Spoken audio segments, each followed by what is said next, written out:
आपने क्या कभी सोचा है कि जब सब कुछ थका देने वाला प्रतीत होता है तो ध्यान केंद्रित करना कितना मुश्किल हो जाता है। यह सामान्य है कि निराशा और थकान के बावजूद अपने ध्येय पर ध्यान बनाए रखना चुनौतीपूर्ण हो जाता है। इस स्थिति में सबसे पहला कदम अपने मानसिक वातावरण को शांति देने का होता है। इससे आपको एक नया दृष्टिकोण और विचारों की स्पष्टता प्राप्त होती है। एक बार जब आप अपने मानसिक स्थान को स्पष्ट कर लेते हैं तो अपनी प्राथमिकताओं को पुनः निर्धारित करना शुरू करें।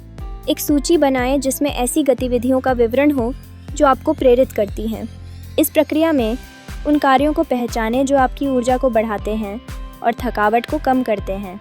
सही प्रबंधन के साथ आपकी ऊर्जा को उचित दिशा में लगाने से आप सही ध्यान केंद्रित कर पाएंगे। अगले चरण में कार्यों को छोटे टुकड़ों में विभाजित करना शामिल है। जब कार्य बहुत बड़े या कठिन लगते हैं तो उन्हें छोटे हिस्सों में बांटना तनाव को कम कर सकता है। प्रत्येक छोटे कार्य को पूरा करना आपको संतोष देगा और ऊर्जा को फिर से भरने में मदद करेगा। इससे आपका ध्यान केंद्रित रह सकता है क्योंकि आपको गलतफहमियों और भारीपन से दूर रखा जाता है। विश्राम को अपनी दिनचर्या का हिस्सा बनाना भी महत्वपूर्ण है।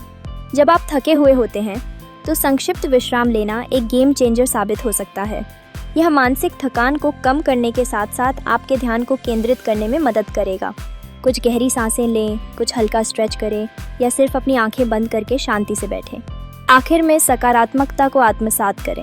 कठिनाइयों के समय में सकारात्मक विचार और आत्मसंवर्धन महत्वपूर्ण होते हैं। सकारात्मक दृष्टिकोण को अपनाने से आपके मानसिक स्वास्थ्य में सुधार होगा और आपको थकावट के बावजूद आगे बढ़ने की प्रेरणा मिलेगी।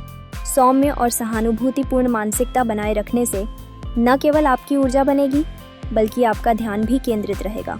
यह सब बातों को ध्यान में रखते हुए आप निश्चित रूप से उन समयों में भी ध्यान केंद्रित कर सकेंगे जब सब कुछ थका देने वाला लगे। अपने मानसिक स्थान को स्पष्ट करें, कार्यों को छोटे हिस्सों में बांटें और सकारात्मकता को अपने भीतर भरें।